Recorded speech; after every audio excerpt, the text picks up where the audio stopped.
కేశపట్నం గ్రామంలో doctor BR Ambedkar విగ్రహ ఆవిష్కరణ కార్యక్రమ మహోత్సవాన్ని అత్యంత ఘనంగా చేపట్టారు. కొమరం భీం ఆసిఫాబాద్ జిల్లా సిర్పూర్ మండలంలోని కేశపట్నం గ్రామంలో బౌద్ధ సమాజ సంఘం కేశపట్నం ఆధ్వర్యంలో ఘనంగా డాక్టర్ బిఆర్ అంబేద్కర్ విగ్రహ ఆవిష్కరణ మహోత్సవ కార్యక్రమాన్ని నిర్వహించారు. యువకులు, మహిళలు, పెద్దలు దమ్మ ర్యాలీ నిర్వహించారు. పంచశీల్ జెండా ఆవిష్కరణ చేశారు. బంతేజీ మరియు కోర్తే నారాయణ టీచర్ మాలీ సంఘం రాష్ట్ర అధ్యక్షులు, బీఆర్ఎస్ పార్టీ సిర్పూర్ నియోజకవర్గ కన్వీనర్ లెండుగురే శ్యామరావు, బౌద్ధ సమాజ్ సంఘం కేశపట్నం వారితో కలిసి డాక్టర్ బిఆర్ అంబేద్కర్ బుద్ధుని చిత్రపటాలకు పూలమాలలు వేసి ఘన నివాళులు అర్పించారు. అనంతరం డాక్టర్ బిఆర్ అంబేద్కర్ విగ్రహ ఆవిష్కరణ చేశారు. పరిత్రాన్ పాటు పూజ నిర్వహించారు. అనంతరం వారు మాట్లాడుతూ డాక్టర్ బిఆర్ అంబేద్కర్ ఇచ్చిన రాజ్యాంగం ద్వారా మేము నేడు గౌరవంతో నిలబడుతున్నాం. సమాజంలో తేడాలు తొలగించాలంటే ప్రతి ఒక్కరూ అంబేద్కర్ ఆశయాలను గుండె లోతుల్లో దాచుకొని ఆచరణలో పెట్టాలి. ఈ విగ్రహ ఆవిష్కరణ కేశపట్నం గ్రామానికి గౌరవాన్ని ఇస్తుందని పేర్కొన్నారు. బుద్ధుని బోధనలు మానవతా విలువలు బోధించే మార్గదర్శక శక్తి. ధర్మం అనేది భయము, ద్వేషము లేని జీవన శైలి. యువత ఈ ధర్మాన్ని పాటించాలి, సమాజంలో మార్పులు తీసుకురావాలని హితవు పలికారు. డాక్టర్ బిఆర్ అంబేద్కర్ విగ్రహాన్ని ఆవిష్కరించడం పట్ల చాలా గర్వంగా ఉందని, అంబేద్కర్ జీవిత సందేశం తలదించుకోవద్దు, తలెత్తి నిల్చోండి అనే సందేశం నేటి తరానికి చాలా అవసరమని పేర్కొన్నారు. ఈ కార్యక్రమంలో బౌద్ధ సమాజ్ సంఘం నాయకులు ముంజం పోషం, మల్కౌర్ దినేష్, గోమాసేల్ శంకర్, లోకేష్ తదితరులు పాల్గొన్నారు. ఇంత మారుమూల ప్రాంతంలో విగ్రహావిష్కరణ జరుగుతుంది అంటేనే చాలా గొప్ప విషయం. గారు చాలా వెనుకబడిన కుటుంబంలో జన్మించారు. వారు చిన్న గ్రామము, మధ్యప్రదేశ్ రాష్ట్రంలోని చిన్న గ్రామంలో జన్మించారు. మరి వారు ఈ రోజు ప్రపంచ స్థాయిలో ఇంత పేరు ప్రతిష్టలు సంపాదించడానికి కారణం ఏంటిది? ఆయన ఇంత గొప్ప ప్రతిష్టలు సంపాదించుకోవడానికి ఉన్నటువంటి కృషి ఏముందో ఒకసారి తెలుసుకోవాల్సిన అవసరం ఉంది.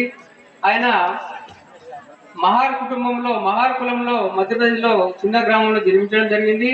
మరి ఆ రోజులలో అంటరానితనం అనేది ఒకటి ఉండే. చిన్న కులము, పెద్ద కులం అనేది కులమత భేదాలు చాలా ఉండే. ఆ రోజు ఆయన స్కూల్కి వెళ్తే ఆయనని దూరంగా కూర్చుండబెట్టేవారు, వివిధ కులాల వాళ్ళని క్లాస్ రూమ్లో కూర్చుండబెట్టేవారు. ఆయన ఇలా ముట్టుకొనిచ్చేవారు కాదు. నీళ్లు తాగమంటే కూడా ఆయనకు వేరే దూరంగా వచ్చి నీళ్లు పోస్తే ఆయన పైకెళ్ళి తాగి మళ్ళీ గ్లాస్ గడి అక్కడ పెట్టేటటువంటి పరిస్థితి. అదేవిధంగా వాళ్ళ అన్నదమ్ములతో, కుటుంబంతో ఏదైనా ఊరికి వెళ్ళేటప్పుడు నడిచి వెళ్తా అంటే ఇంకో ఊరు వెళ్ళినప్పుడు దాని సంస్కర్త, మరి బహు విద్యావంతుడు, ప్రపంచంలో ఉన్న విద్యావంతుడు మరి డాక్టర్ బాబాసాహెబ్ అంబేద్కర్ గారి విగ్రహ మహోత్సవానికి నన్ను ఆహ్వానించినందుకు మీ అందరికీ పేరు పేరున పాద వందనాలు. ఈ రోజు అంత పెద్ద మనిషి విగ్రహావిష్కరణ వచ్చినందుకు నా పూర్వజన్మ సుకృతంగా భావిస్తున్నాను. పెద్దలు చెప్పిండ్రు, మరి జ్యోతిరావు ఫులే గారిని డాక్టర్ బాబాసాహెబ్ అంబేద్కర్ గారు గురువుగా స్వీకరించారు. మరి జ్యోతిరావు ఫులే గారు చెప్పిండ్రు, విద్య లేనందువల్ల వివేకం లేకుండా పోయింది, వివేకం లేనందువల్ల నైతికత లేకుండా పోయింది, నైతికత లేనందువల్ల శక్తి లేకుండా పోయింది, శక్తి లేనందువల్ల ధైర్యం లేకుండా పోయింది, ధైర్యం లేనందునే మరి అణగారిన వర్గాలు, నిమ్న జాతుల వారు అణగదొక్కపడ్డారు. ఇన్ని అవతరాలు కేవలం అవిద్య వలన జరిగినాయి. అంటే విద్య లేనందువల్లనే మనం అణగదొక్కబడుతున్నామని చెప్పేసి ఆ 200 సంవత్సరాల క్రితమే మహాత్మా జ్యోతిరావు ఫులే గారు గ్రహించిండు. అందుకోసం తను విద్య కోసం తన భార్యను కూడా విద్య నేర్పించి మొట్టమొదటి భారతదేశంలోనే తన భార్యను మహిళా ఉపచారాలు చేసి మొట్టమొదటి మహిళా పాఠశాల నెలకొల్పిన ఘనత మరియు జ్యోతిరావు ఫులేది. దాని కొరకే మరి ప్రపంచ మేధావైన డాక్టర్ బాబాసాహెబ్ అంబేద్కర్ గారు జ్యోతిరావు ఫులేను తన గురువుగా స్వీకరించి మరి మన భారతదేశానికి రాజ్యాంగం లోపల మనకు రిజర్వేషన్ కల్పించడం జరిగింది. మరి బహుజన వర్గాలు, అణగారిన వర్గాలు రిజర్వేషన్ ఉంటేనే మరి మానవులుగా మనం బతకగలుగుతాం.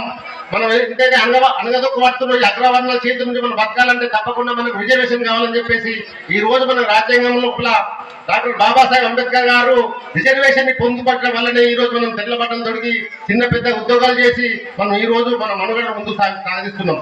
దాని కొరకు మరి మన బాబాసాహెబ్ అంబేద్కర్ గారు చెప్పిండ్రు, ఏదైతే మీరు ఈ విగ్రహాలు పెడుతున్నాయి ఆ విగ్రహాల్లో నా లోపల నేను లేను, నేను ఏవైతే రచనలు చేసినో, ఏవైతే గ్రంథాలు రాసినో ఆ గ్రంథాలను చదివి, నా రచనలను చదివి మీరు ముందుకు రావాలి, మీరు చైతన్యవంతులు కావాలి, మీరు జీవితంలో బాగుపడాలని చెప్పి గ్రామానికి వచ్చేసినటువంటి మా ఈ అంబేద్కర్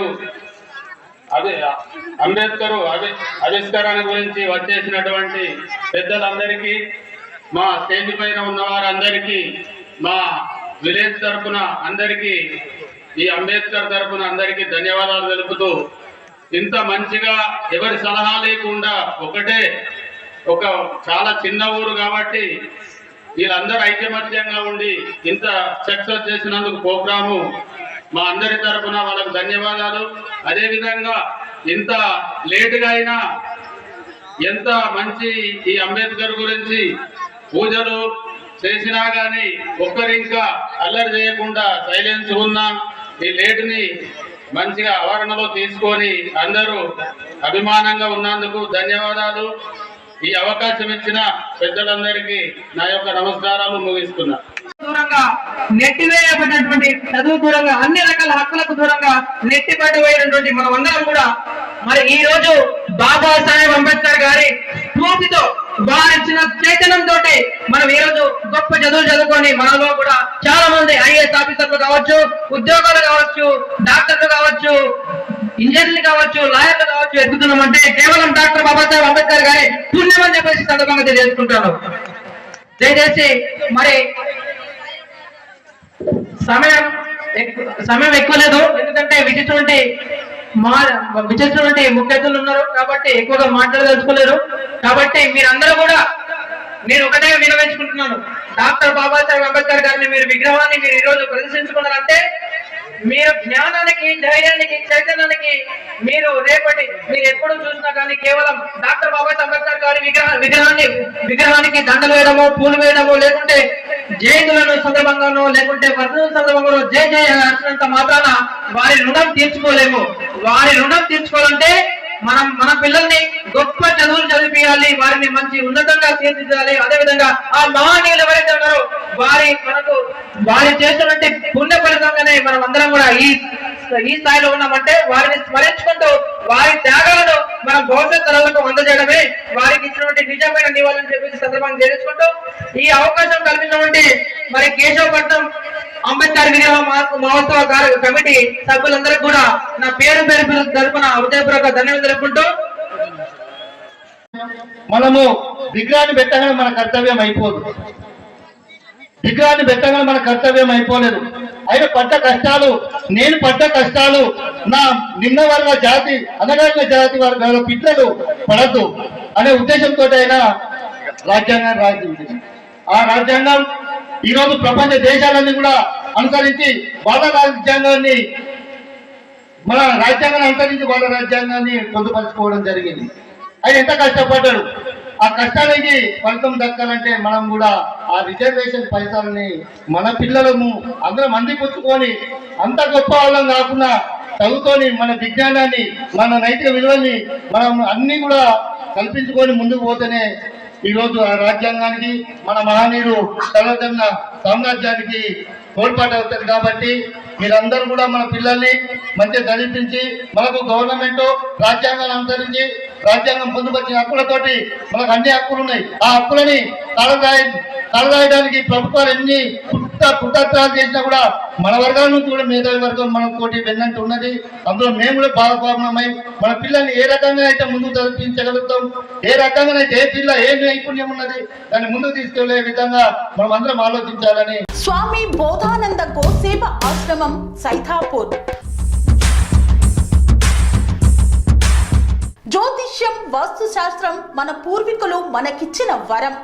దుర్గాదేవి, కాలభైరవ ఉపాసనతో వాక్సిద్ధి పొందిన శ్రీ శ్రీ బోధానందగిరి స్వామివారు మీకు ఎలాంటి సమస్యలున్నా, వాటిలో ముఖ్యంగా ధన నష్టం, ఆరోగ్య నష్టం, భార్యాభర్తల మధ్య గొడవలు, ప్రేమించుకున్న వారు దూరం అవడం, ఎన్ని సంబంధాలు వచ్చినా పెళ్లి ముడి పడకపోవడం, రోడ్డు ప్రమాదాలు, అప్పుల బాధలు, వ్యవసాయంలో నష్టాలు, పెద్దల మాట పిల్లలు వినకపోవడం, ఆరోగ్య శాంతి, గృహశాంతి, మనశ్శాంతి లేకపోవడం, ఇలాంటి సమస్యలు ఉన్నట్లయితే ఒక్కసారి స్వామీజీని కలవండి.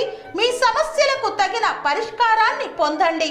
అంతేకాక అన్ని రకాల వ్యాధులకు గోపంచకవ్య మరియు మూలికా వైద్యం చేయబడును. నమ్మకంతో రండి, ఆయురారోగ్యాలతో వర్ధిల్లండి. మా అడ్రస్ స్వామి బోధానంద గోసేవ ఆశ్రమం, సైదాపూర్, వీరభద్ర స్వామి గుడి దగ్గర, యాదగిరిగుట్ట. సంప్రదించవలసిన నెంబర్ 9849213754 మరియు 9618034138.